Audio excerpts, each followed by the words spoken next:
Good morning, everybody. I do apologise. We just had a slight technical delay setting you up. Just got a few more joining. We've got quite a lot of participants coming in. We're at 70 at the moment. So we'll just give it a few minutes for everyone to join before we read the antitrust policy.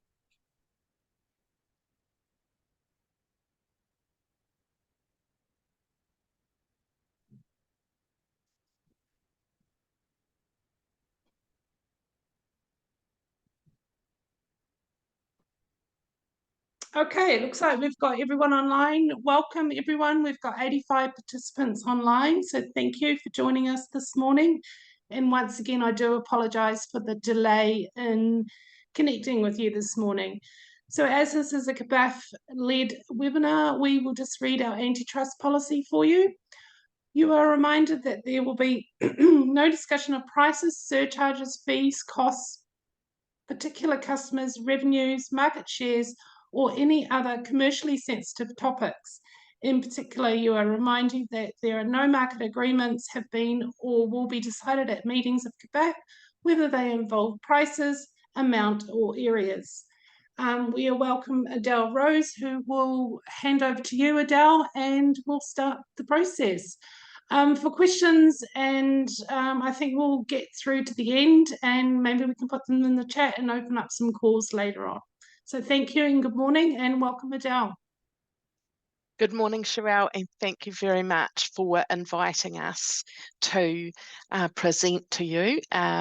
This comes off quite a significant volume of inquiry, as you can imagine, regarding Tyrewise. So the first part is just with the Zoom webinar functions. So as Sherelle has said, put your questions in the chat, use the Q&A box for any, chat for technical issues, Q&A box for any questions to the presenter, which will be myself, but we also have available to us today Paula Pierce and Sarah Wolf from NZ Customs, and from the Ministry for the Environment is Natalie and Donna.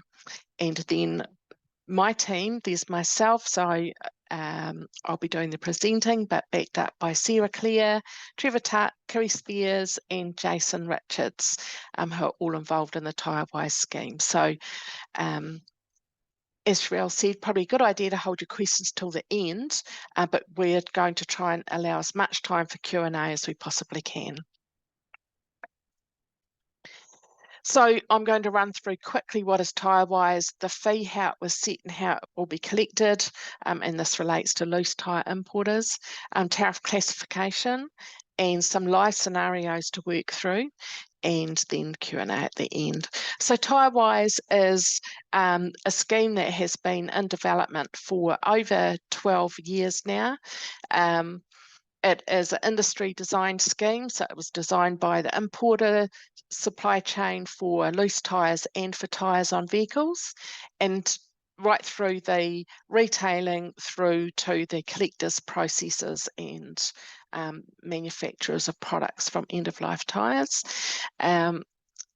We completed the work over 2 stages, but the most important thing is that the regulations were set in September of last year, and our launch date is the 1st of March 2024, and that is when what we're going to discuss today comes into effect.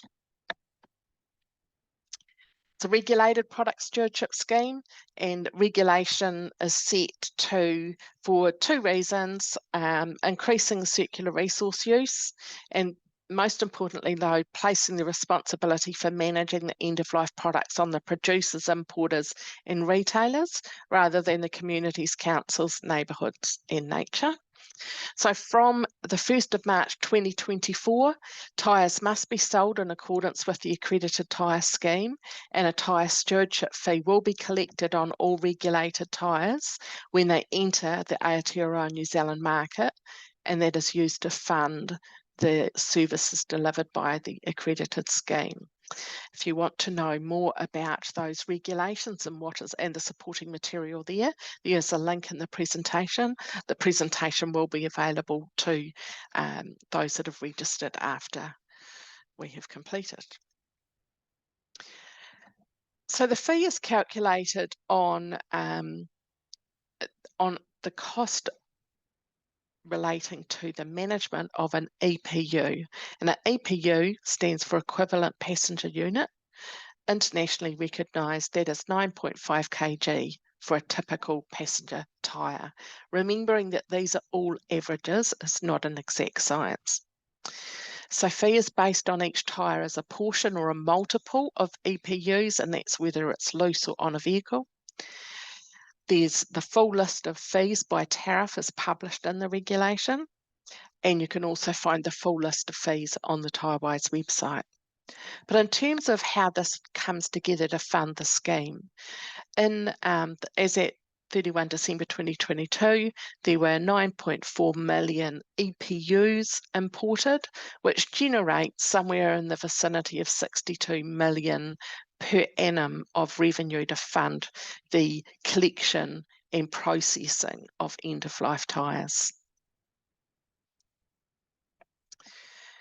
So the model of Tyrewise that we've used is brand owner first importer, and that has the brand owners reporting their volume of tyres imported directly to a government agency. In this case, that is through NZ Customs, and NZ Customs have a data share agreement with the Ministry for the Environment, and they will provide information on their import through to Ministry for the Environment.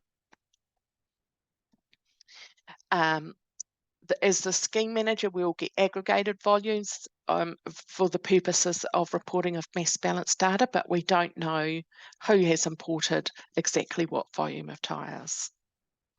And just as a closing point, the import of fitted tyres is through NZTA, so not through NZ Customs, and that's at first point of road registration. It's included in the on-road costs. So importers are responsible for paying the tyre stewardship fee, and retailers are responsible for on-charging the tyre stewardship fee to their customer with each new tyre sold. And in the event that they don't on-charge that and they absorb it, the importer has still paid the tyre stewardship fee to the scheme via government. The retailer can choose to absorb that if they wish. The key is that how the fee is paid and attached to invoices must be transparently declared through the process, so the consumer at the end of the day knows how much tyre stewardship fee they've been charged and they pay on the tyre that they've purchased. So just a bit of a summary here in terms of how the data and the money flows through the scheme. In this webinar, we're talking about the NZ Customs Service, the provision of data and the use of tariff classifications for the fee. And that link there is NZ Customs through to the Ministry for the Environment. The fee, now I'm not a specialist at all in tariff code, so we have those specialists on the webinar. But this is how I understand it, that the mechanism is by using the tariff classification of goods, which is the full classification, the number, the statistical key, which generates a good description. And they're under the two categories 40.11 and 40.12, which is equivalent to the tyres that are currently regulated. So what we would call scope 1 tyres, scope 2 tyres, that system is yet to be worked through. Ideally, in a perfect world, we would have liked to have a tyre weight per tariff item, and we could have set the fee by weight, but we don't. We're working with trying to match one system of declaration into a band of weights. So we worked with industry to map or band the vehicle type, tyres used by vehicle type, and the range of tariff items used within that type to then generate EPUs by tyre type.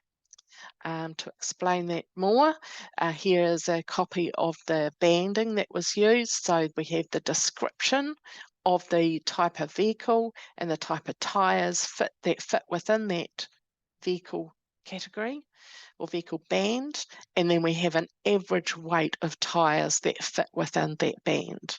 So that work was done with those people that are knowledgeable on tyres, so the tyre importers, and testing in the market those bands. So that group, that banding then came through as a group to use for tariff classification. It's important to note that this was publicly consulted on in 2021. There was some slight adjustments based on feedback and further refinement, which led to the table that was set in the Waste Minimisation Tyre Regulations 2023. It's not perfect, and we do envisage that we will need to do some refinement. So for reference, this is the waste minimisation tyre regulations and the fee that is applicable. And then this is the table that we're talking about, which is the tariff item and the fee per tyre attributed to that. Just to cover off the invoicing process, so we have the loose tyre importers that have imported their tyres, and they go through the process that they do with their broker, and that shipment is cleared, and the data is transferred via the data share agreement between NZ Customs and Ministry for the Environment. Ministry for the Environment then have at their disposal already the Tyrewise registration number for the importer, but they use the import data to calculate the tyre stewardship fee that's due, and then they issue the invoice to the importer within 10 days of receiving that import data, and then they email the importers using their billing email address obtained from NZ Customs. Then the importer receives the invoice from MFE, pays that invoice no later than the 20th of the month following in which it was raised, and the money goes into the fund administered by Ministry for the Environment. So that's all quite straightforward, but the problem that we have here in relationship to some of the concerns around banding of the tyre type and size by tariff code is that in the importer has already included the fee as published in the regulations into the point of sale material. So it's in the inventory and it will flow through to the point of sale to the retailer. Oftentimes as well, they would have already quoted the price of that tyre inclusive of the fee. So the importer has to get that fee right at the beginning before there can be any changes made as a result of further discovery. So it's really important to remember that actually the first part of this process is that the import information is already entered into inventory for the importers. So what we're trying to do is avoid misclassification. And so we've been fielding quite a lot of queries from importers and from customs brokers about this, hence the reason we've pulled this webinar together with CBAFF. Any misclassification impacts directly on the sell price of the tyre to the consumer. So it will either manifest itself as an unfair commercial advantage or a disadvantage. So what we're trying to do is to avoid this happening by all parties using the same classification per type of tyre. The question is for Q&A is how do we get there, and is there any further guiding documents for customs brokers and freight forwarders that can be written? The secondary issue, of course, is that there could be some impact on revenue to the scheme funding in the longer term. We're not concerned about this for the first period that this starts, because it was always envisaged that there would be some fine-tuning. The primary concern is about misclassification leading through to commercial advantage or disadvantage. Now, I have some working examples that have been provided to me here by two customers, and a number of importers have actually sent me through queries as well, which all actually relate to the same question. So I have permission from Tyrewise, for example, to use their written example. So the first problem identified by Tyrewise is where there's a passenger tyre, which there's a particular code that's imported in and attracts a tyre stewardship fee of $6.65. And the light truck rated version, which they've stated is visually identical and goes on the same vehicle rather, with a different tariff code that attracts $27.93. So question is this true for all tyres that fall into that particular tariff? I need to state here that the description that I'm using on the screen here is from NZ Stats info share data. It's not from the tariff document itself. The second is a concern around ATVs and small tractor tyres. So Tyrewise here once again have raised the code that they import the implementised ATVs under, and the range of those by weight is hugely variable, and question whether it should attract a $2 fee compared to the tractor tyre, which tracks the fee of $17.29, which is a smaller tractor tyre by comparison to the ATV tyre, but similar sized tyres. Earth mover code, this is a common query, is what is the code that should be used for earth mover tyres, given that the tariff code is limited in terms of determining weight, so it's by the rim size, but the weight variation is huge within those two examples. And then TRS Yokohama have provided this working example for presentation. So where that particular code covers all the tyres in the solid industrial tyre spreadsheet. So when they're talking about spreadsheet, they're talking about the published regulation. And there's no current way of determining it from a small solid tyre through to a very large heavy solid tyre. And the weight variation there is 2 kgs versus 2 tonne. So it has an enormous impact on the right fee being collected, but also what may be selected to charge through to customers could be different depending on which code is used. And the same sort of situation that we have here, which is around the determining which tariff to select and which tariff more accurately reflects the weight of the actual tyre. So here the range provided by Yokohama was 2.5 tonne versus 2 kgs. And the question is, what can we do to differentiate those? So I'm going to stop sharing my screen now and open up for questions. I might actually just go back to that so I can bring that up there. So I think we'll open it up for questions. I'm really keen to hear from some of the brokers that have raised questions with us already. Perhaps they can address them more specifically to the ministry team or to New Zealand Customs. If they relate to the actual scheme delivery itself, I'm quite happy to jump in.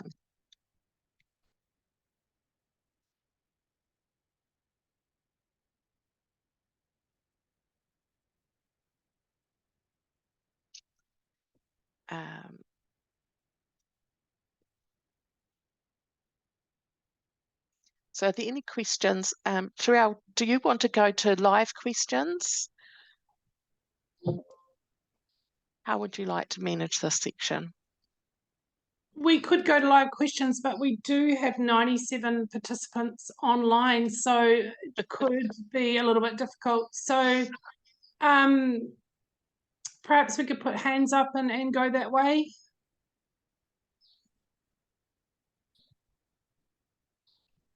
Okay, David Vincent's put in a few comments there. The stats and anonymous commercially sensitive information is kept confidential.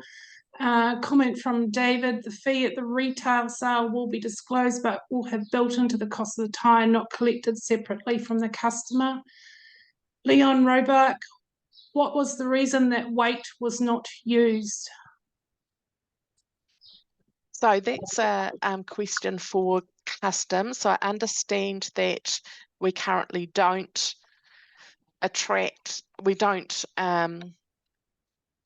ask for the weight to be declared per tyre imported. So these are per SKU. There's a very big difference between SKU and tariff code that the tyre is imported under. But I'd prefer if customs could perhaps answer that question.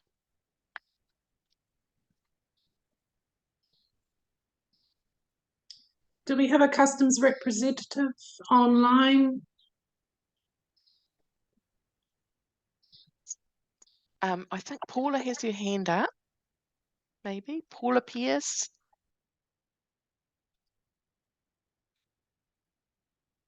No, we've got two customs people on the call. What we could do is actually just talk about them live and then respond to the participants after the webinar. That may actually work for everyone else.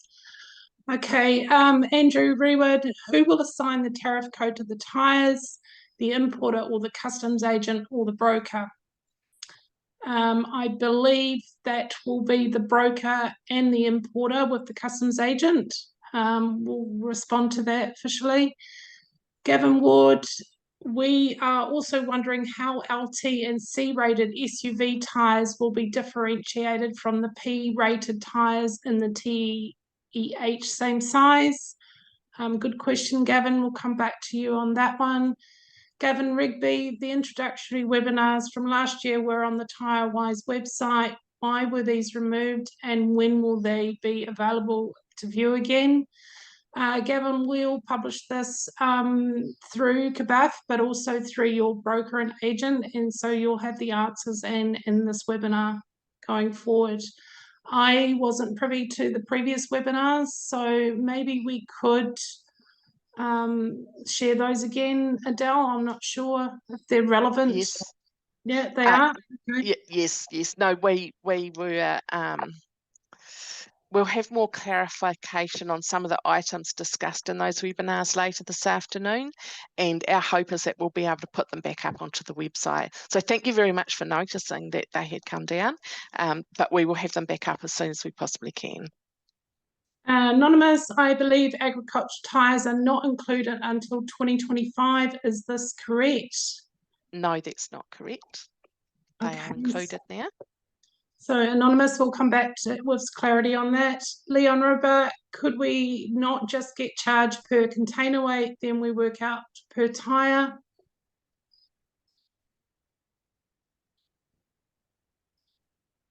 I don't believe that.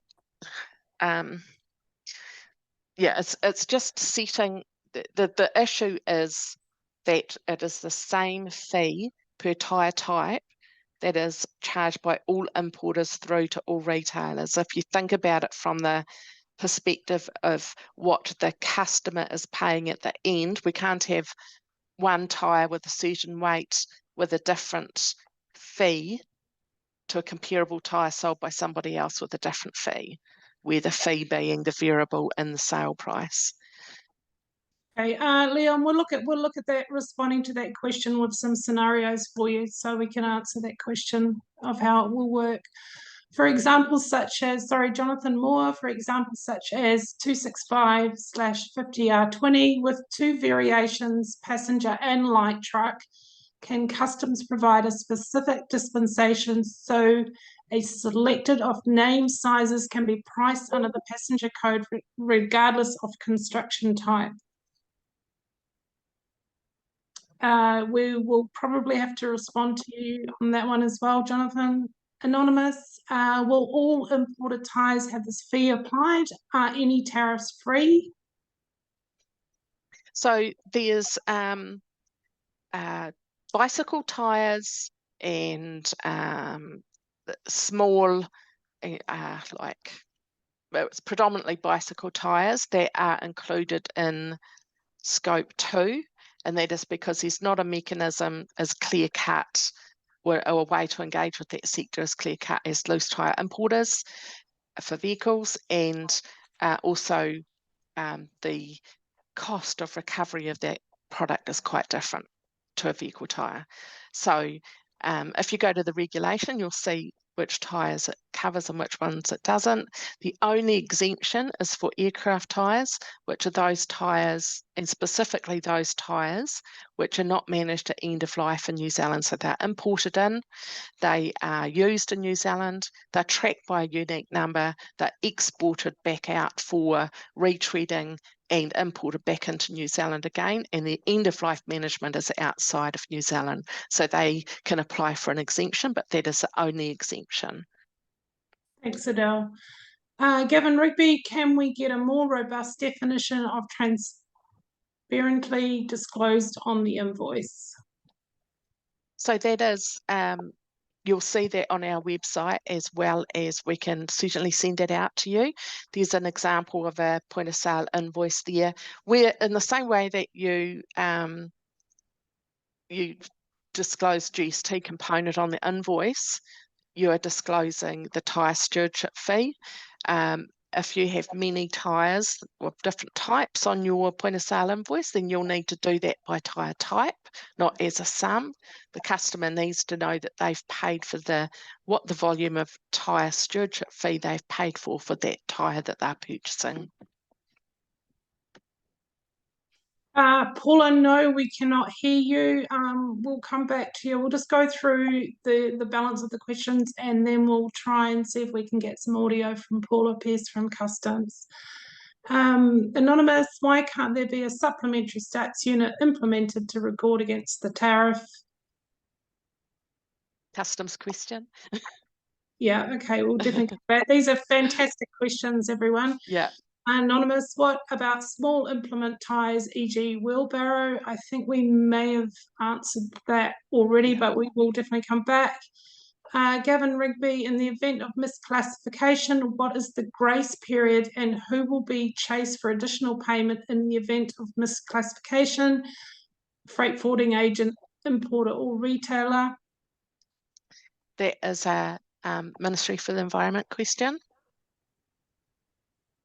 Okay, definitely come back. Anonymous, is the scheme fee mandatory for all tyre importers or only if they want to be part of the scheme? Very good question. No, it's regulated, so you are not allowed to sell your tyres in New Zealand unless you register with the scheme and you pay the tyre stewardship fee. So it applies to all tyre importers. Okay, James Tunnicliffe, hi, I've seen in your presentation Tyre-Max applied HS code 4001 to ATV tyres. The tariff read of a kind used in agriculture and forestry vehicles and machines. Is this correct, or should it be 4011.90? Other fees are very different between the two. We'll clarify that with New Zealand Customs, James, and respond to everyone on this call. Excuse me, Sherelle, can you hear me? I can. Oh, hi. Hi, can you see me? I'm not too sure. I don't know why my Zoom's working like this, but it's Zara Wolf here from Customs. I'm a senior policy analyst. Hi, Zara. Just to jump in, so there's been a lot of good questions, and I think what would be really helpful as a next step is if we could get a record of the questions that have come up in the chat, so that we can delve into those and also talk with MFE and get responses back to brokers. Some of them are obviously quite technical, and we'll need a bit of thinking and stuff to put the responses together. So apologies that I don't know why my camera is kind of not working, or I understand my colleague Paula Pearce is also here from our Valuation Origin classification team, and for some reason she's unable to come off mute, and so they're the tariff experts, so we'll be working with them to put responses together. But it would be really useful if we did get that kind of transcript at the end of the session. Hi, it's Paula here. Can you hear me now? Yes, hi. Hi, sorry, I've just been unmuted. I thought I might have been muted at the original end as opposed to my end. But I seem to be unmuted now, but no visuals. So that's helpful. I was trying to answer your question. I was trying to raise my hand and check my audio all at the same time for that first question, but having no luck. Is there something that you want to bounce back and answer now, Paula, or Probably the best approach? Probably the first thing is that whether people are aware or unaware, but the tariff at the first 6 digits, so for an example, 401110, is actually agreed to in a World Customs Organization. So it's not something that's within New Zealand's control to actually alter in any way, shape or form, because that's a worldwide agreement. As far as weights are concerned, the tariff's not based on weights, and hence the reason, obviously, we've got some difficulties with trying to make the two meet each other between your requirements and the tariff requirements. So they're always going to be based on a description rather than a weight. So potentially that's always been an issue. As far as the other question is concerned, then yes, maybe I need to actually have a look at those a little bit in more detail and have them outlined for as Zara's just pointed out. Does that kind of help a little bit to get started or not? No, well, it's the first webinar, so it's really the questions that are coming through are very relevant, and I suppose it depends on where you are in the process. So whether you're a broker or you're an importer or you're in client. So absolutely. So thank you everyone for putting these questions up. I don't think we'll go through the very similar. There is a very good question here whether transshipments to islands are exempt. Yes, transshipments are exempt because they don't land in New Zealand. There's not a fee payable for management of the end of life. It's a transshipment, but that is the only.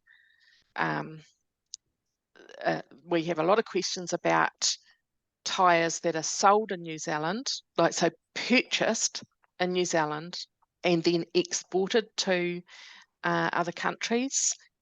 Those have the fee payable because they're sold into the market, so they fit within the regulation. Okay. Sherelle, I was wondering, oh sorry, just to interrupt you there as well.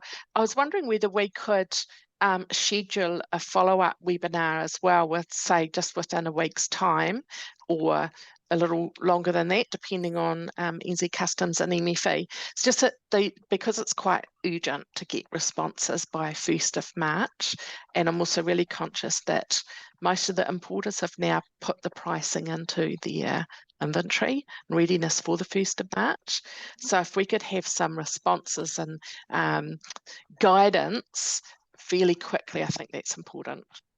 Absolutely, I have no objection to that. Yeah. No problem. So we encourage the participants to actually put in a few questions now. We will respond to each one. They are all very different and all very valid. So if you could put in your questions in the Q&A and we will get back to every participant and then organise another webinar for a follow-up if that works for everyone. Yep, works for me. That sounds like a great approach. Thank you. Because I'm seeing the differences in where it sort of impacts people. 34 questions so far.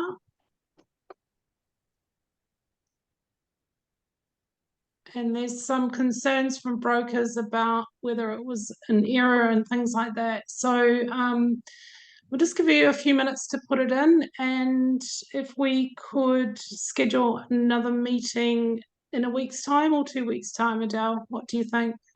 Look, I'll just defer to Paula and Sarah there, because they've probably got the lion's share of the work actually. So yeah, suggest 2 weeks. 2 weeks, no problem. Yep, that sounds good. Yeah. Yep. Okay. Are there any participants that would like to verbally speak? If they could just raise their hand, and we will open up briefly.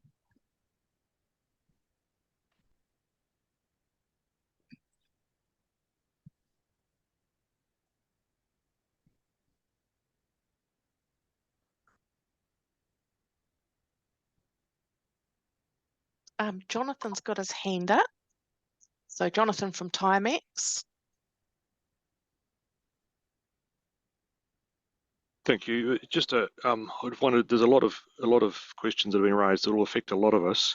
If it is possible to have an FAQ sheet that addresses essentially a question and answer for a majority, there will be some crossover, no doubt. But if you can share that around to all of us, that would be very much appreciated. I think it'd be really helpful. Thank you. Will do. Thanks, Jonathan.